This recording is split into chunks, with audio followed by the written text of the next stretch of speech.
Ngenxa yokunethezeka, lithi iBhayibheli uHerodi waqala wahlupha abathile ebandleni.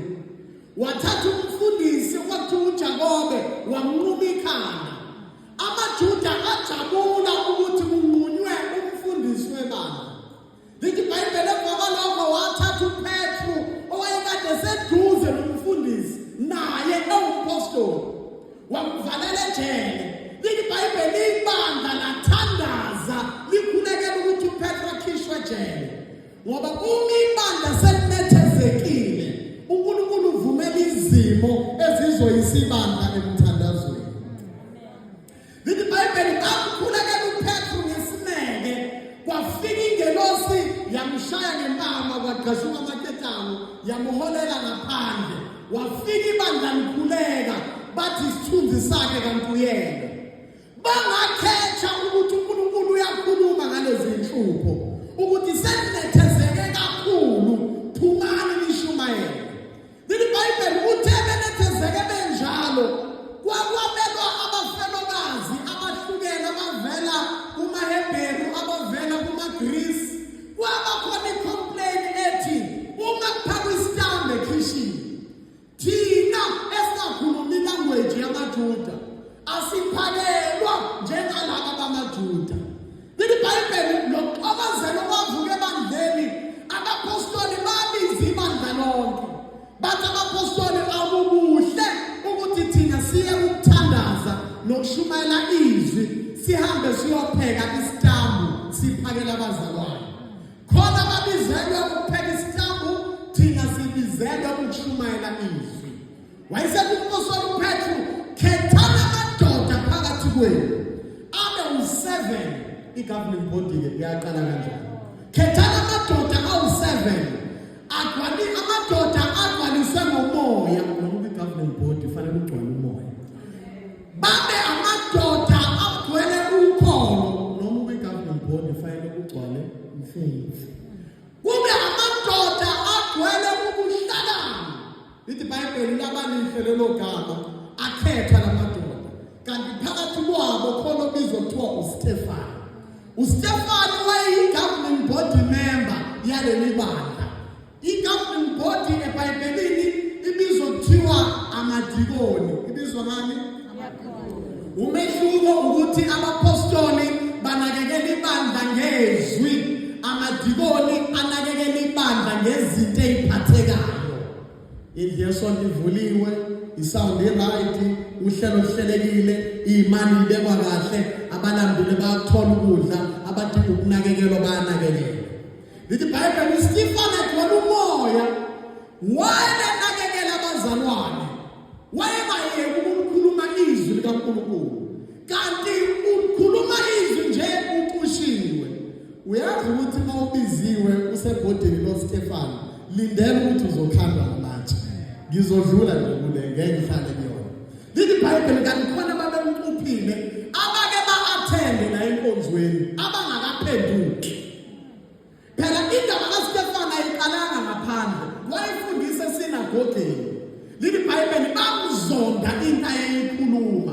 Kwakhona bamvela amazinyo, baqala bamqambela amanga bathi uthuke uNkulunkulu noMose.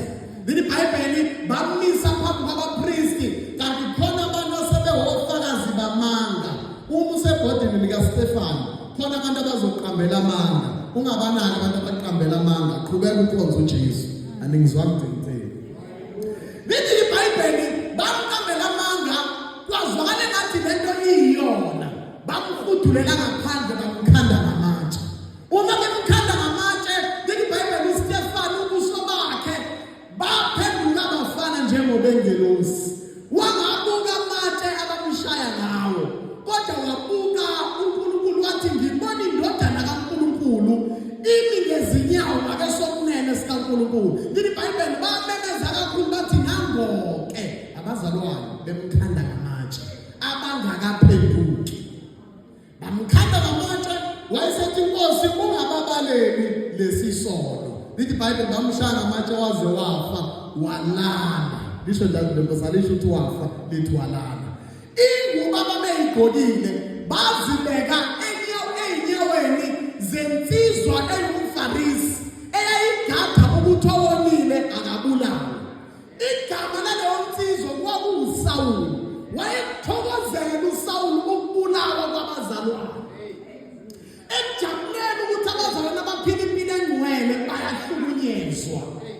ejabulela ukuthi abantwana bakaNkulunkulu abenza kahle bayashaywa. iBhayibheli ingubo ayeyigqokile uStefane bayibeke enyaweni zensizwa ekuthiwa uSawuli. Wathi uSawuli-ke uyabona basesiqalile sibashaya ngeke sibayeke. Kanti ngalesikhathi kubulawa uStefane ibandla lasaba lase liyahlakazeka okuhle. Ibandla lihlakazeka kabili. Khona ukuhlakazeka okubi okudalwa umoya nokungathobelani. Bakhona abazalwane? Angithi ngiyafundisa namhlanje. Khona ukuhlakazeka okudalwa umoya nokungathobelani. uJesu akakufuni lokho kuhlakazeka. Khona ukuhlakazeka kwesibili okudalwa ukukhula. Ngokuthi sesihlala kwenye indawo uqale umsebenzi sesihlala lapho. Sihlukene hayi ngenxa yomona nokungathobelani. Sihlukene ngoba uJesu sesibeke la ngizoshumayela ivangeli nala engikhona. Bangizobazela. Ngalesikhathi ke bebaleka ngenxa kaStefane kanti sekufezeka izwe lithi hambani nenze izizwe zonke. Ngalesikhathi behlakazeka uJesu wasukuma wathi imani iqala nenza izwi lami ke manje. Ninethezeke kakhulu naze nabangukudla. Nanethezeka kakhulu naze nabangikudla. Kanti uSawuli uzoba yiva ngoba khona abantu abake bathunyelwe babe yiva ukuze ibandla likhule. Amen. Abantu ababizwa la ekhaya. Kuneva uNkulunkulu akavumele ebandleni ulithandazela uNkulunkulu angalisusi.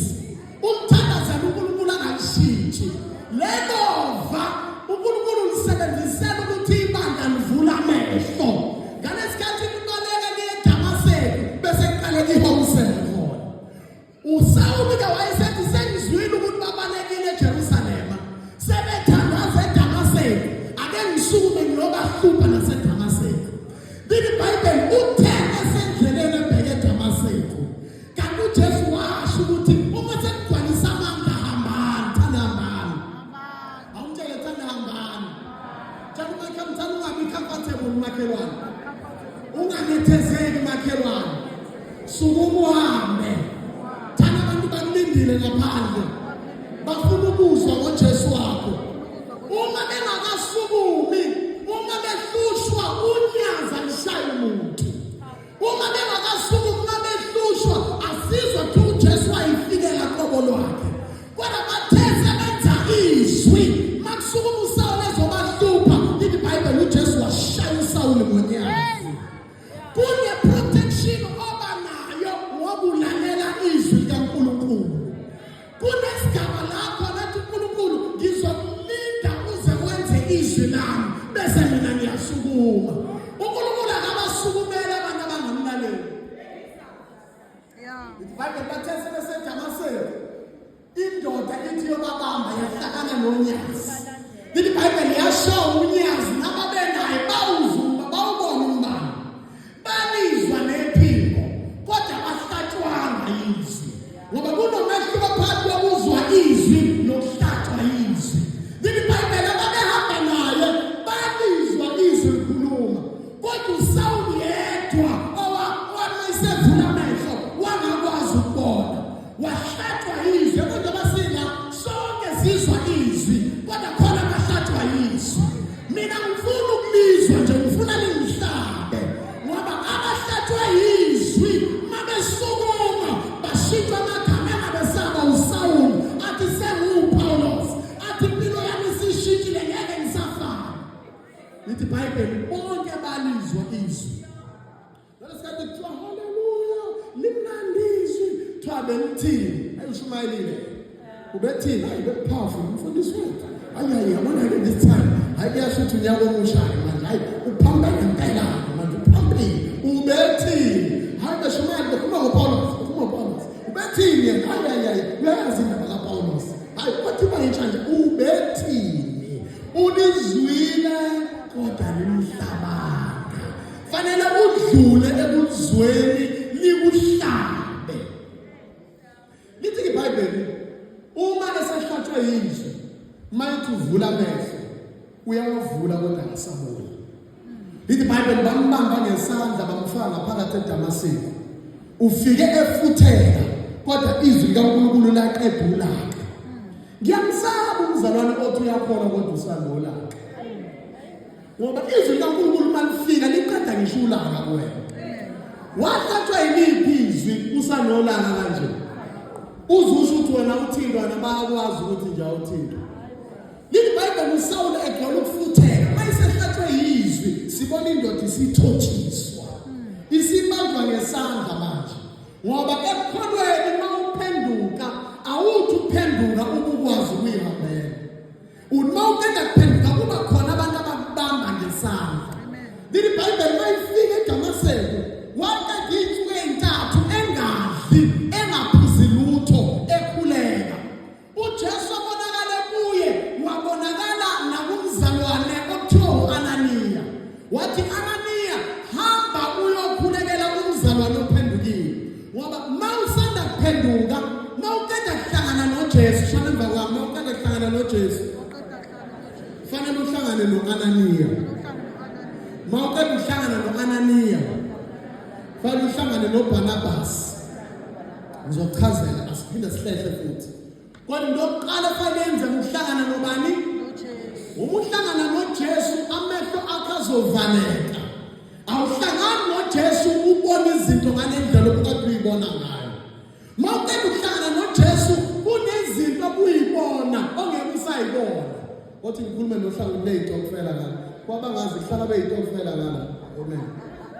Uma uqeda ukuhlangana noJesu kunezinto okuyibona okufanele ungabe usayibona. Kunezinto okade uyinaka too much ngoba usuhlangane noJesu awusenandaba nalezo zinto. Ongengizwa ke manje. Amen. Lithi iBhayibheli esengasaboni lutho uNkulunkulu wasemupha uAnaniya. Ubani uAnaniya? uAnaniya umzalwane okusiza ukuthi uthathe ama-baby steps ekukholweni. Wonke umzalwane okholwe engenayo uAnaniya empilweni yakhe uyabonakala. Ngoba kokuqala uAnaniya mayifika kuwe uthi mzalwane uSawule ufika ungene ebandleni. uPaul akabanga umpostoli nabanga umzalwane. Okay. Nkosi yami uthi ngichaze lento. Yabona uphenduka awuthi uphenduka bese uyothola izikhundla. Mawuphenduka uqala ube umzalwane. Kunezinto ukuthi abasekwande izikhundla kangaka khona umpostoli, khona ubishop, khona uking apostle, khona izikhundla ezinkulu umuntu abamba isikhundla edlula uJesu. Kodwa umzalwane mayiphenduka okokuqala uba yimazalwane. Uthi uAnaniya mzalwane uSawule uJesu ubonakele kuwe ubonakele ngakumina. Ngifisa ufinyelele la khona uzizwe ukuthi umzalwane ohleli naye ubone noJesu ombonile. Ngifuna ichaza kahle lento ngejaha. Uma uSawule ezosizakala ubona uJesu noAnaniya ubona uJesu. Babona uJesu ofanayo. Ababona uJesu ohlukene. uJesu uyedwa abanye bayikhandele. Ubona uJesu ohlukanisa umuntu nesono noAnaniya uthi lo Jesu obonakele kuwe nami ubonakele kimi. Uyazi nenze nabandleni kube khona abazalwane abangafundiseki. Yingoba sibona uJesu abangafani. Angiphinde ngisho lento. uJesu obonakele kuwe kungabi uJesu obonakele kimi. oJesu abangafani kunabantu abazakhele oJesu babo. Khona uJesu esimkhonzayo owafa wavuka. Bese kuba khona uJesu oyi-ATM oyakuyena ngoba nakhona oyifunayo. Angimfuni lo Jesu. Ngoba lo Jesu akanendaba noma usafeba noma uyaphuza noma umthakathi. Lo Jesu ngingcolele naye angimfuni. Angimfuni lo oyi-ambulance oyisizo lokuqala kuphela angimfuni lo. Ngifuna lo othe hlalani kimi nami ngizohlala kimi. Uma nalowo Jesu nami nalowo Jesu. Kodwa lo Jesu hamba namafutha othi woza ngigqoke njengoba kuqala unyaka angimfuni lo Jesu. Uma nalowo Jesu mina nginawo lo Jesu. Nginalo Jesu othe funani kuqala umbuso kaNkulunkulu. Ayabantu abekho la. Funani kuqala umbuso kaNkulunkulu konke lokhu kuyonezela. Uma uJesu ofanayo uma sikhuluma sizozwana ngoba uJesu obonakale kuwe yilo Jesu obonakale kimi. Engathi umuntu singambuza uma ijoyina la ebandleni sithi wabona kuphi yena uJesu ngoba uJesu abafani la enyama. Wabona lo wafa wavuka yini owafaka umkhele wameve ekhanda wathwala isiphambano sakho wathi lo nalo ufuna ukuzeva kwami athathe sakhe isiphambano. Noma wabona lo we-ATM uthi afaka imali uzobona kodwa wozothenga kwi-grace woza ngikunikeza igrace. Ngiyambonga lowo okhokhelwayo ngoba lo Jesu engimkhonza akathengwa nangemali. Lo Jesu engimkhonza uthi uphethe mayikhuluma noSimon uthi bhubha kanye nemali yakho ngoba ucabanga ukuthi isipho sikaNkulunkulu singathengwa ngemali. Angimfuni lo ngiyambonga. Ngiyambonga lo ovumela abantu baphile isinomni kanjani engayishintshi inhliziyo. Mina ngicela lo orabha inhliziyo ayishintshe. Ayishintshe kancane kancane mayiseyishintsha. Hayi angiyazi lento bazalwane. Uma seyishintsha ufika umzalwane egqoka isinomni kanjani engazi impahla. Angene uJesu aqale ukushintsha indlela yokugqoka. Ngoba lo Jesu uyamsebenza. Ufika engakamnayo uJesu makuthandaza weqalaza nje. Uma sengenile akala vala amehlo ethandaza izandla iphakame kancane. Ngesonto elilandela umbone ephakamisa izandla ngoba lo Jesu inhliziyo uyayikorobha. Ngiyambonga lo muntu. Hayibo khona ufikilele manje. Khona umunye ofikile uJesu. Nizwile ngalo munye ofikile. Uyabona ke lo ofikile yena uthi hayi ukuthanda unjalo lo ofikile. Lo ofikile ukuthanda unjalo lo ofikile. Khona ofikile manje uyashisa phela. Yasibagcwala nasemabandleni. Uyashisa phela. Akashintshani lo yami, akashintshani. Uthi wozunjalo uthanda yonke inhlobo uthi hayi ngikuthanda njengobunje ubibiyela kwasana. Ngiyambonga lo. Mina ngicela lo Jesu wangenisa insango. Uma khona omusha ongayisana insango ngiyambonga. Ngeke nganayo insango yayimnandi kangaka 20 years ago ngiyiclean manje. 20 years ago. Bese kuzobona uJesu kuthiwa kuno Jesu ohamba negudu. Ngiyambonga lo. Ohamba neAmstel, hayi ngiyambonga lo ohamba neAmstel. Ohamba neSavana, ngiyambonga. Mina ngicela lo omayisefikile ithi ndoda kade ngabona. Kodwa manje sebenza. Nabonga igama lika Jesu. Ngicela lo omayisefikile athi kwinzuzo ukuthi konke kwenzuzo lendakushaya indiva. Ngenxa yomuhle bokumazi. Ngicela lo omayisefikile unkosikazi waseSamaria ephethe imbiza wayishiya phansi. Wathi ngimtholile ongitshele konke. Ngicela lo ozomfundisa ukuphatha kahle unkosikazi wami. Ngicela lo. Angimfuni lo ozongenza ngifane nongenayo uJesu. Uthi Ananiya uJesu obonakale kuwe. Yilo Jesu obonakale nakini. Masibo. Ikala lapho ngikini ngokuthi nizakufundisa abantu izinto ikaJesu obonakale kuwe.